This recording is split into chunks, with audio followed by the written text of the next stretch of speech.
ಮುನಿರತ್ನ ಅವರದ್ದು ಎನ್ನಲಾದ audio ಬಾಂಬ್ಗೆ ಕೈಪಡೆ ಸಿಡಿದಿದೆ. BJP ವಿರುದ್ಧ ಕಾಂಗ್ರೆಸ್ ವಾಕ್ ಪ್ರಹಾರ ನಡೆಸಿದ್ದು ಬಿಜೆಪಿಯವರಿಗೆ ಕಿವಿ ಕೇಳಿಸ್ತಾ ಇಲ್ವಾ ಅಂತ ಕಿಡಿಕಾರ್ತಿದ್ದಾರೆ. ಹಾಗಿದ್ರೆ ಕಾಂಗ್ರೆಸ್ ನಾಯಕರ ವಾಗ್ಬಾಣ ಹೇಗಿದೆ? ಈ ಸ್ಟೋರಿ ನೋಡಿ.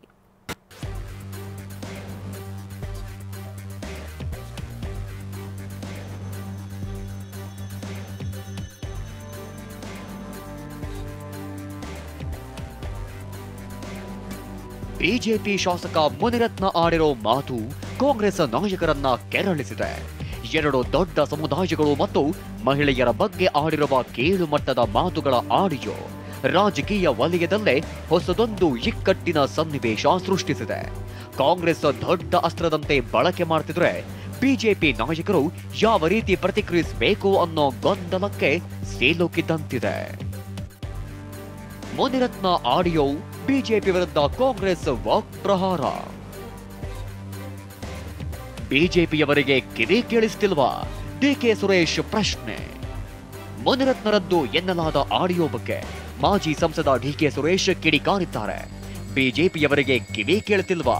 ಮುನಿರತ್ನ ಆಡಿರೋ ಮಾತು ಮಹಿಳಾ ಕುಲಕ್ಕೆ ಅಪಮಾನ ಅಂತ ಬೆಂಕಿ ಉಗುಳಿದ್ದಾರೆ. ರಾಜರಾಜೇಶ್ವರಿ ವಿಧಾನಸಭಾ ಕ್ಷೇತ್ರದ ಶಾಸಕರಾದವರು ಯಾರ ಹತ್ರ ಮಾತಾಡ್ತಾ ಇದ್ದೀನಿ, ಏನ್ ಮಾತಾಡ್ತಾ ಇದ್ದೀನಿ ಅಂತಿಲ್ಲ.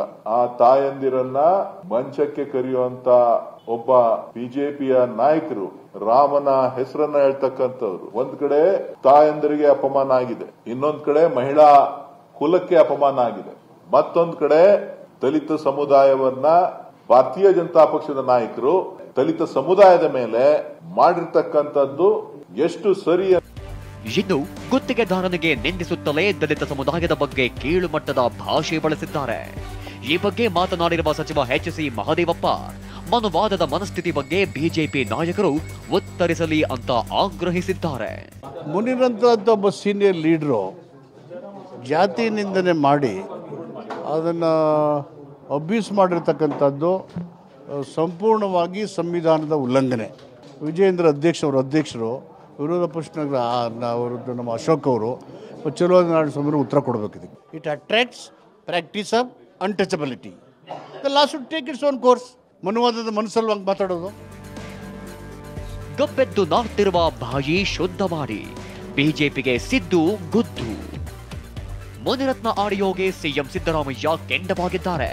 ಮೊದಲು ಗಬ್ಬೆದ್ದು ನಾಡ್ತಿರುವ ನಿಮ್ಮ ಶಾಸಕ ಮುನಿರತ್ನ ಅವರ ಬಾಯಿ ಶುದ್ಧ ಮಾಡಿ ನಂತರ ಊರಿಗೆ ಬುದ್ಧಿ ಹೇಳಿ ಎಂದಿದ್ದಾರೆ. ರಾಜ್ಯ ಕಾಂಗ್ರೆಸ್ ಘಟಕ ಕೂಡ ಮುನಿರತ್ನ ಪ್ರಕರಣದ ಬಗ್ಗೆ ಟ್ವೀಟ್ ಮಾಡಿದೆ. ಒಕ್ಕಲಿಗರ ಕುಲತಿಲಕ ನಾನೇ ಅನ್ನುವ ಎಚ್ಡಿಕೆ ಅವರೇ ಎಲ್ಲಿದ್ದೀರಿ ಎಂದು ಪ್ರಶ್ನಿಸಿದೆ. ಇದಕ್ಕೆ ತಿರುಗೇಟು ಕೊಟ್ಟ ಎಚ್ಡಿಕೆ ಕ್ರಮ ತೆಗೆದುಕೊಳ್ಳಬೇಕಿರೋದು ಸರ್ಕಾರ, ನಾನಲ್ಲ ಎಂದಿದ್ದಾರೆ. ನನ್ನೇ ಯಾಕೆ ಕೇಳ್ತೀರಿ? ನೀವೇನು ಮಾಡ್ತಾ ಇದ್ದೀರಿ? ಕಾಂಗ್ರೆಸ್ ನಾಯಕರು ಈ ರೀತಿಯ ಘಟನೆ ನಡೆದಿದ್ರೆ ಕ್ರಮ ತೆಗೆದುಕೋಬೇಕಾಗಿರೋದು ಸರ್ಕಾರ. ನಾನೇನು ಕ್ರಮ ತಗೊಳಕ್ಕಾಗತ್ತಾ? ಮುನಿರತ್ನ ಆಡಿಯೋ ಬಗ್ಗೆ ಬಿಜೆಪಿಯಲ್ಲೇ ಭಿನ್ನ ನಿಲುವು. ಒಲ್ಲದ ಮನಸ್ಸಿನಲ್ಲೇ ಸಮರ್ಥಿಸಿಕೊಳ್ಳುತ್ತಿರುವ ನಾಯಕರು. ಮುನಿರತ್ನ ಪ್ರಕರಣ ಬಿಜೆಪಿಗೆ ಪೀಕಲಾಟ ತಂದಿದೆ. ಆಡಿಯೋ ಬಗ್ಗೆ ತನಿಖೆ ಆಗ್ಲಿ ಎನ್ನುತ್ತಲೇ ಆ ರೀತಿ ಯಾರೇ ಮಾತನಾಡಿದ್ರು ತಪ್ಪು ಅಂತ ಡ್ಯಾಮೇಜ್ ಕಂಟ್ರೋಲ್ಗೆ ಮುಂದಾಗಿದ್ದಾರೆ. ಬಿಜೆಪಿಯ ದಲಿತ ನಾಯಕ ಛಲವಾದಿ ನಾರಾಯಣಸ್ವಾಮಿ ಸಮಾಜ ನಿಂದನೆ ಮಾತುಗಳನ್ನ ಖಂಡತುಂಡವಾಗಿ ಖಂಡಿಸ್ತೇನೆ ಎಂದಿದ್ದಾರೆ. ನಾನು ಹಿರಿಯರ ಗಮನಕ್ಕೆ ತರ್ತಕ್ಕಂಥ ಕೆಲಸವನ್ನ ಮಾಡಿದ್ದೇನೆ. ಇದರ ವಿರುದ್ಧ ಕ್ರಮ ಜರುಗಿಸಬೇಕು ಅನ್ನೋದನ್ನು ನಾನು ಹೇಳಿದ್ದೇನೆ. ಅಂತವರು ಯಾರೇ ಮಾತಾಡಿದ್ರು ಅವರನ್ನ ನಾವು ಬೆಂಬಲಿಸೋದಿಲ್ಲ. ಧ್ವನಿ ಅವ್ರದೋ ಅಲ್ವೋ ಅನ್ನೋದೇ ಬಹಳ ಮುಖ್ಯ ಪ್ರಶ್ನೆ. ಇದ್ರ ಬಗ್ಗೆ ಸ್ಪಷ್ಟತೆ ಬೇಕಾಗುತ್ತೆ. ನೋಡೋಣ ಯಾರ್ದೇನು ಧ್ವನಿ ಸುರುಳಿ ಯಾರ್ದು ಬೇಕಾದ್ರೆ ಆಗಿರ್ಬೋದು. ಅವ್ರು ಮಾತನಾಡಿದ್ದಾರೆ ಎನ್ನಲಾದ ಆಡಿಯೋ ನಾನು ಎಂದೂ ಸರಿ ಅಂತ ಹೇಳೋದಿಲ್ಲ. ಅವ್ರು ಮಾತನಾಡಿದರೆ ಅದು ತಪ್ಪನೇ. ಆದರೆ ಇಷ್ಟು ತರಾತುರಿಯಲ್ಲಿ ಅರೆಸ್ಟ್ ಮಾಡಿದ್ದು ಸರಿಯಲ್ಲ. 100% ದೇಶದ ರಾಜಕಾರಣ ಮಾಡ್ತಾ ಇದ್ದಾರೆ. ಗೃಹ ಸಚಿವರು ಪ್ಲಾನ್ ಮಾಡಿ ಅರೆಸ್ಟ್ ಮಾಡಿಸಿದ್ದಾರೆಂದ ಅಶೋಕ್. ಮುನಿರತ್ನ ಬಂಧನ ವಿಚಾರವಾಗಿ ಮಾತನಾಡಿದ ವಿಪಕ್ಷ ನಾಯಕ ಆರ್ ಅಶೋಕ್, ಗೃಹ ಸಚಿವರು ಪ್ಲಾನ್ ಮಾಡಿ ಅರೆಸ್ಟ್ ಮಾಡಿದ್ದಾರೆ. ನಿನ್ನೆಯೇ ಯಾಕೆ ದೂರು ಕೊಟ್ಟ, ಇವತ್ತೇ ಯಾಕೆ ಅರೆಸ್ಟ್ ಮಾಡಿಸಿದ್ರು ಅಂತ ಪ್ರಶ್ನಿಸಿದ್ದಾರೆ. ಕೋರ್ಟ್ಗಳಿಲ್ಲ ಅಂದ್ರೆ ಪ್ರೀ ಪ್ಲಾನಡ್ ಇದೆಲ್ಲ ಪಕ್ಕಾ ಪ್ಲಾನ್ ಮಾಡಿ ಗೃಹ ಇಲಾಖೆಯವರು, ನನಗನ್ಸುತ್ತೆ ಗೃಹ ಸಚಿವರು ಪ್ಲಾನ್ ಮಾಡಿ ಅವ್ರನ್ನ ಅರೆಸ್ಟ್ ಮಾಡಿರೋದು ಸ್ಪಷ್ಟವಾಗಿ ಕಾಣ್ತಾ ಇದೆ. ಇಲ್ಲಾಂದ್ರೆ ಬೈದಿರೋದು ಯಾವತ್ತು ಹಳೇದು. ಅವತ್ತು ಕೊಡ್ಬೇಕಾಯ್ತಲ್ಲ. ಶುಕ್ರವಾರನೇ ಸಾಯಂಕಾಲನೇ ಯಾಕೆ ನೋಡಿದ್ದಾರೆ ಇದನ್ನ? 3 ದಿನ ಕೋರ್ಟ್ಗಳಿಲ್ಲ, ಜೈಲು ಕಳಿಸ್ಲೇಬೇಕು ಅನ್ನೋ ಒಂದು ತೀರ್ಮಾನ ಮಾಡಿ ದ್ವೇಷದ ರಾಜಕಾರಣವನ್ನ ಮಾಡ್ತಾ ಇದ್ದಾರೆ.